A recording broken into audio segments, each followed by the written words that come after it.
Hi, good day everyone. This is Pamela Lumabao and today I'm going to discuss about the psychological foundation of education, the learners, the learning process, and the learning situation. So for this topic, we have these three learning objectives. So first one, to identify and describe the characteristics and diverse needs of the 21st century learners. Second, to evaluate how the learning process can be designed to effectively address the needs of the 21st century learners.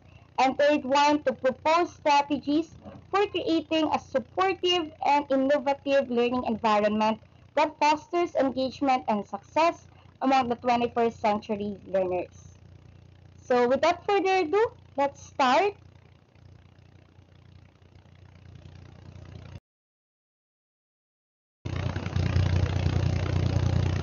So let's start our discussion with knowing sino nga ba yung mga learners natin today. So as a teacher, this is very important, no?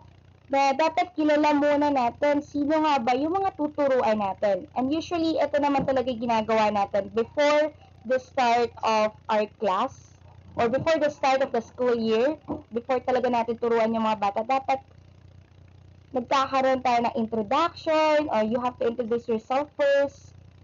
Ano ba yung mga interest ng mga bata, ano yung mga hilig, nilang mga subjects, ano yung mga ayaw din nila, ano yung mga talents nila. So that is just simple activity or routine na ginagawa natin at the start of the school year or before the start of the course. Pero that is actually a very critical or important thing na dapat ginagawa talaga natin as a teacher. Kasi yun yung magbibigay ng idea sa atin anong klaseng students yung tuturuan natin. So generally, ano nga bang klaseng learners yung meron tayo ngayon na nasa 21st century na tayo. So learners in today's world is considered, una, they already live in what we call VUCA world. So when we say VUCA world, it stands for volatile, uncertain, complex, and ambiguous. So ayun na daw yung klase ng mundo ngayon. Pabago-bago, and talagang wala nang kasiguraduhan. No? Hindi na natin alam kung ano yung pwedeng mangyari, maging developments sa mga susunod pa na mga buwan. Diba? Dati, sino ba mag-aakala na magkakaroon ng pandemic? Buong mundo nun, gulat na nagkaroon ng pandemic. Wala talagang handa at the time. Especially tayo mga nasa third world country, no? Tayo mga Pilipino. I remember noon, 2 months pa before nagkaroon ng magandang PPE yung mga nurses and doctors natin noon. Nung una, mga simpleng mga plastics lang yung pinako-cover nila sa sarili nila. Awa ako nun kasi syempre that is already COVID-19 and deadly. Tapos yun lang yung mga pang-protect nila sa sarili. But thanks to the NGOs and other people na talagang tumulong, even the government na talagang kahit walang masyadong pondo nun, siningit talaga nila yung PPEs ng ating mga medical frontliners. And also, even sa education, di ba? Talagang ang laking pagbabago yung ginawa ng pandemic sa education. So, from face-to-face education, lahat tayo, we are forced to adopt the online education. So, hindi tayo handa doon. Marami sa atin walang gadgets at the time. Walang cellphone, walang laptop, walang internet connection sa bahay. Ang mahirap pa nun, even yung lugar nila, hindi talaga handa sa internet connection. I remember I have classmates na malayo yung lugar, bundok pa talaga from Quezon Province. Talagang inaakit pa doon niya yung bundok just to have internet connection para maka-attend siya sa mga Google Meets classes namin nun. Talagang nasa sa bundok siya, nakapayong lang siyang ganun, nakikinig sa klase namin. So, pabago-bago na yung mundo natin. That's just one example.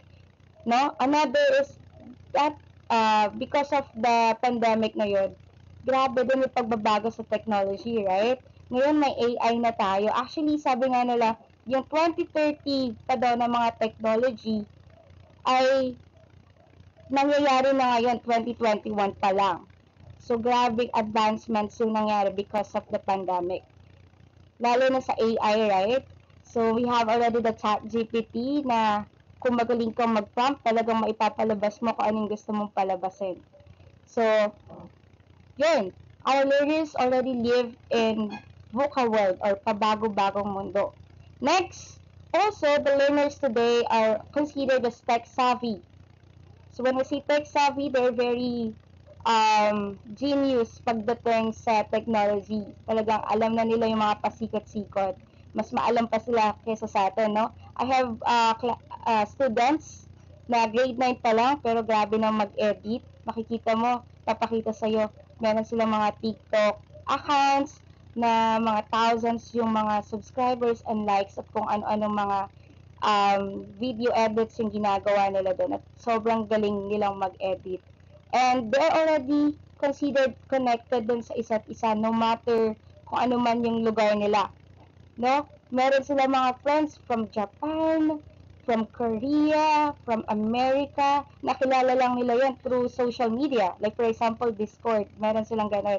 So pag nagpe-play daw sila ng mga video games, so meron silang mga chats or mga GCs like sa Discord. Doon sila nag-uusap-usap ng mga friends nila doon from different countries. So, yun yung mga learners natin ngayon. Ano, we have to consider that. As well, our learners ngayon ay considered as creative and innovative. They're very creative. Magugulat ka na lang yung mga pinasa nila sa'yo. Ang instruction mo lang ay gumawa ng scrapbook. Pero ang papasa sila yung mga pop-up scrapbooks, may biglang lilitaw agad ng mga letters dyan. So, ganun. They're also very innovative. Actually, they already make their own box. Hindi lang sila, they think out of the box. They already make their own box. Ganun sila ka-creative na mga students. No? And also, we have to consider na yung mga learners natin, despite of their similarities, that they live in VUCA world, they're tech-savvy, they're connected, they're very creative and innovative, we have to consider na iba-iba pa rin yung mga learning styles nila or paraan kung paano sila natututo. So, may mga learners na mas natututo visually, kailangan meron sila nakikita mga pictures or mga videos para mas matuto sila. Some of them naman, mas natututo kapag merong binabasa, may sinusulat. So, mas magaling sila sa mga ganon. And also, merong mga kinesthetic learners. Yun yung mga gustong-gustong naglalaro or may mga involved na mga physical activities doon sa kanilang mga lessons. And meron din naman tayo mga auditory na mas gustong-gusto nilang merong pinapakinggan lagi. Like for example, sa videos or kaya naman simpleng music. So, dapat may ganun para mas matuto sila.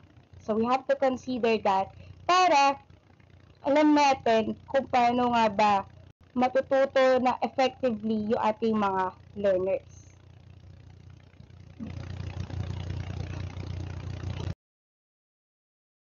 Na pumapasok yung tinatawag nating learning process.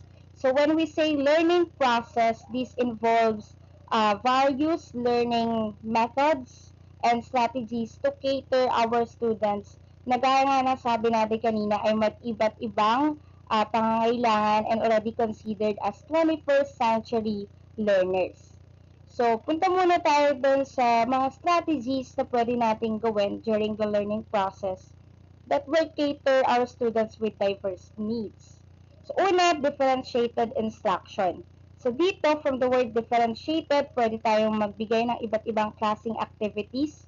So, pwede tayong magbigay dito ng station rotation activities na kung saan kada station may iba't ibang klaseng activities na magki-cater dun sa mga students natin with different learning styles. So, for example, station number 1, ang topic ay about microscope. Pwede ka magbigay doon ng image ng microscope wherein they have to identify the parts of the microscope. So that is for the visual learners. Second, essay. They have to explain an importance of using the microscope. So that is for students na magaling sa languages. Then, for station number 3, they have to use the microscope so that they can illustrate the tsura ng onion cell. So that is for students na kinesthetically and also magaling when it comes to pagdodrawing. So, kaya naman, station number 4, pwede ka pang mag-add ng presentation. Students will present their answers in the 3 stations kanina. So that is for students na magaling vocally or magaling mag-present. So yun yung tinatawag nating differentiated instruction. Next is flexible grouping. So dito, sa groupings natin, flexible siya, no? Hindi siya yung basta kinagawian lang natin na igugrupo natin yung students base sa kung ano yung pagkakasunod nila sa apelyido o kaya naman randomly. So dito, pwede natin igrupo yung mga bata base sa kanilang skills. Halimbawa, science. Sino yung mga students na hirap sa science? Pagsamasamahin mo. Sino yung mga students na magaling na sa science? Pagsamasamahin mo. So that yung mga students na magagaling na, pwede mong bigyan ng mas mahirap or challenging na activities. And then yung mga students na hindi pa magagaling, yun yung matututuhan mo. O kaya, another technique, another flexible grouping is, pagsamasamahin mo, paghiwa-hiwalayin mo yung mga magagaling na sa science, tapos i-distribute mo sila sa mga groups. So, sila yung tatayong leader sa grupo na yon at mag-guide dun sa mga members nila na hindi pa ganun kagaling when it comes to science. And that can be applied to other subjects or other topics. No? So, ilan lang yon sa pwede nating i-consider sa flexible grouping. Next, formative assessment. So, this refers to assessments na mag-force sa ating mga teachers na magbigay ng immediate feedback. So, for example, quizzes na pwede natin gawin and malaman agad yung result at the same time. And also, like for example, quizzes na multiple choice or mga essay or even reflections. So, dito, ang kahalagahan nito is natatrack ng bata on their own kung kamusta na sila. So, this is very important para kung marami tayong mga students, no, at iba-iba pa yung kanilang mga needs. So, para sila mismo, alam na nila kung kamusta na sila academically. So, if kailangan pa ba nilang i-improve yung sarili nila sa ganitong subject, sa ganitong klaseng activity, etc., etc. Next, technology integration. So, para mas mapabilis natin yung paggawa natin ng mga activities and also pagbibigay ng feedback sa mga bata, we can integrate technology. Or kaya, mas maganda yung pag-deliver natin ng instruction. We can integrate technology in our classes.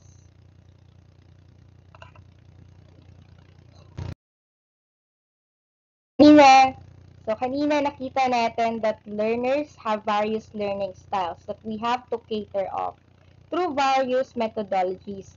Now, despite of the learning, various learning styles and needs na meron sila, we have to also recognize that they are already 21st century learners.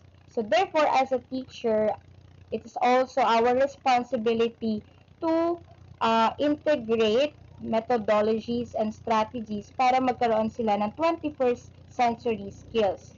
So this is very important so that they can thrive sa mundong meron tayo ngayon, which is, yun nga, sabi natin kanina, nasa 21st century world na tayo ngayon. No? So ito yung mga ilan sa mga methodologies na pwede nating i-implement sa ating klase. So una, project-based learning. So here, the students will make projects to apply the theoretical knowledge na meron tayo kada subjects. So, for example, sa science, for example, gas law. So, instead of just learning what is gas law, how to compute gas laws, they will now make projects to apply ano mo yung gas laws in real world. So, next, inquiry-based learning. So, dito naman, from the word inquiry, the students will be encouraged to ask questions regarding sa ating mundo. So, for example, ano pa ba yung problem na nakikita nila sa mundong to? At ano pa ba yung naiisip nilang solusyon regarding dun sa problem na yon? So, this is more of research.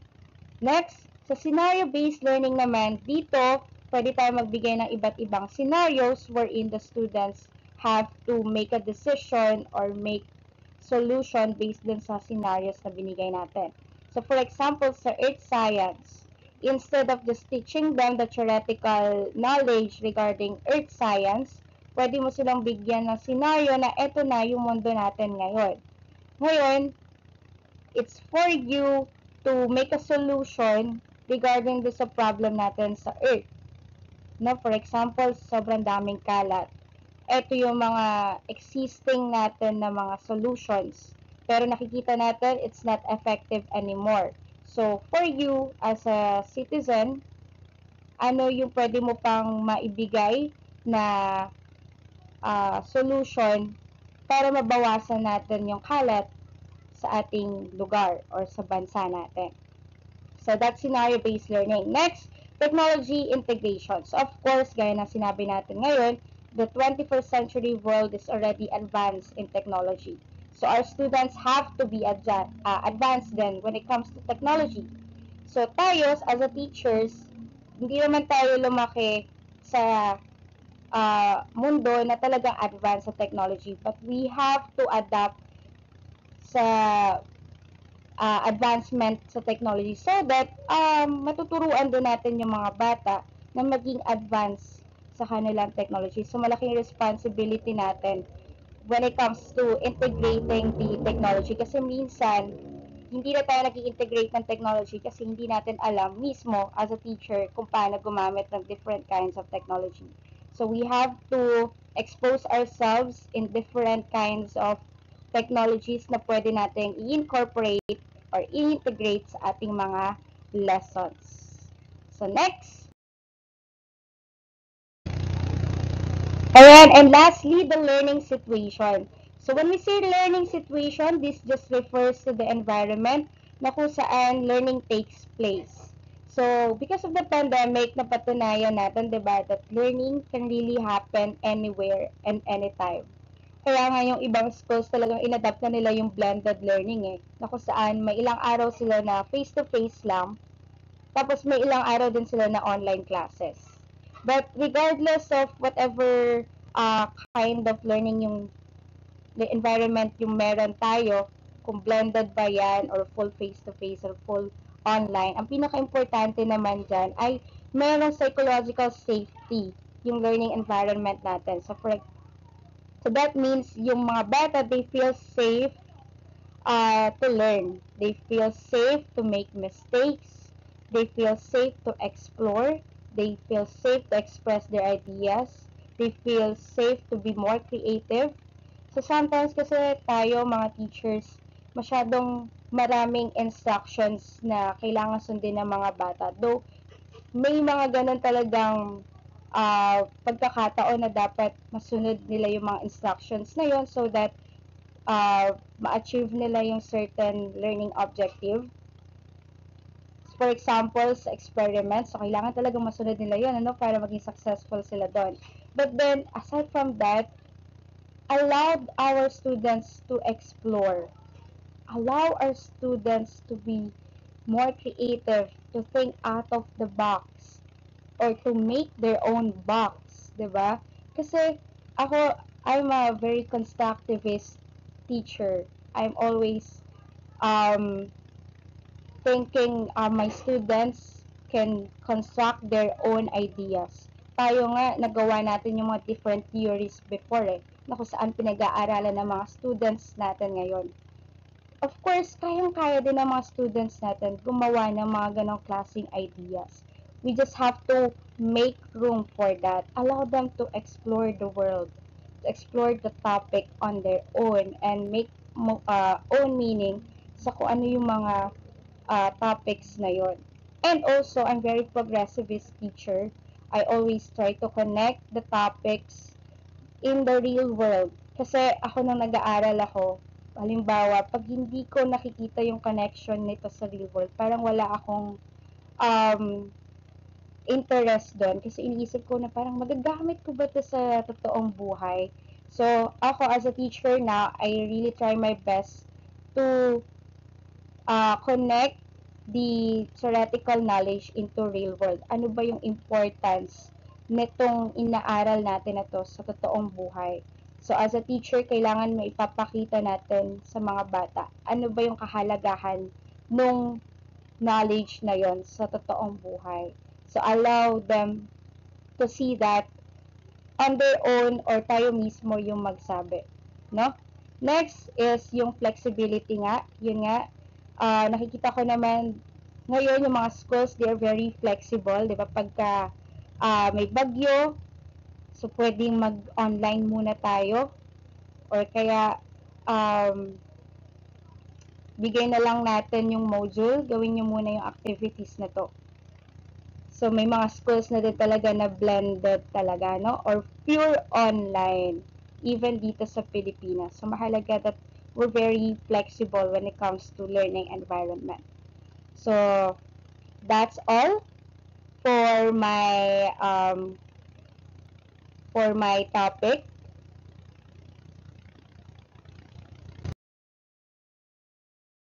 So now it's time for you to answer these questions. So what are the key characteristics and diverse needs of the 21st century learners? And why do you think it is important for us to understand it? Next is how can the learning process be designed to address the specific needs of the 21st century learners effectively? And what are the strategies that we can use to support and make innovative learning environment for our 21st century learners? So you can write your answers, short answers lang, through our Google Classroom. No? Next. Okay, so now let's watch this video. This video shows the importance of knowing the characteristics of the students, and then after that, aligning the learning processes and the learning environment based on the identified characteristics of our students. So thank you for watching.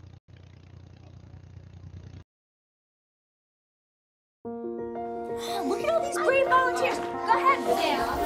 Yes, nice job. So the impact of differentiation, the students feel successful. They feel supported.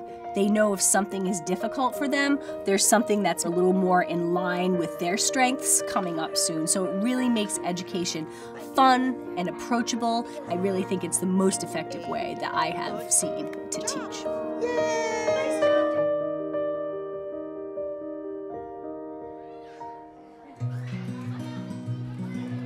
The vision and the mission of Highlander is to use innovative practice as a social catalyst. We want our kids to be able to do anything any other kid from Providence could do. We use differentiation all across the curriculum here at Highlander, and especially in the first grade. Although the content is the same, having the stations really allows me to tailor my lessons to each individual group of learners. So how the differentiation looks in my classroom, we start off with a whole group lesson. So let's get our reading glasses on. Let's get the letter part of our brains activated. This section of our curriculum, we have been looking at nonfiction texts. When we're looking at our book today, we're going to be thinking about where we can get information. And then in the phonics realm, we focused on contractions. We're taking two words, and what are we sticking them together with? Apostrophe. Yes, Karen. And then we break off into our small groups. So our yellow group is still learning how to do a lot of our literacy things. The green group is doing pretty well, but has a few things to work on still. And our blue group is hitting all the first grade standards and needs to be stretched. So our differentiation kind of takes two forms. The first is by student grouping, and the second is by modality of learning. We have 20 minutes per station, and there are 3 of the stations. The students will rotate through all 3 stations each day. So our first station for the blue group is the computer station. The students use a Google form to check in. They'll normally watch a video or carefully observe a photograph and answer some questions about that. We watched a video about how to grow a seed. We had to type in our favorite part and why. After they finish that form, they can check out an ebook. And then you could do this game of reading called Teacher Master How to Read. We're delivering things in a way that is visual, that is auditory, that is individual to the students through the technology. After that, she rings the bell. Clean up, switch up, first grade readers. We switch to the sort station. Our sort station is more of a physical modality. They're using their bodies, which is so important for first graders. They need to move. Kids are cutting out the words, they're gluing them down. We had a contrasting game. It's fun because it's all mixed up and you had to find the right pieces. And then after we do that, we do rainbow writing. That's another way that we differentiate. If students are able to get through more work, then they have some freedom of choice. Clean it up, switch it up. The last station, we're talking to each other and learning from each other. So that's more of the social interaction type of modality. I like the teacher station the most because we get to be with Miss Gallagher and we get to learn cool stuff. So take a look at the illustrations on this page, right? And the content is the same, but it can be differentiated in a number of ways. My blue group, for example, they know what text is. They know what illustrations are. And so for them, I create a Venn diagram. You need to make one circle like this, and then you make another circle overlapping that. Oh! For the yellow or the green group, I'm just leaving the Venn diagram out of it. We're still doing essentially the same thing, but just that piece that might be confusing to some of those students, I just leave that out for a later time. They'll get to it. All right, so clean up and meet me in the middle of the rug for writing. Nice work, first grade. Being able to move through those stations, it's just another level of helping the students learn as much as they can each year. They really feel excited when they make that growth. They're proud of themselves. They feel like they're effective learners. As a teacher, honestly, it is a lot of work, but the results that you see and the happy faces of the kids and the good feeling that you have in the classroom is worth it.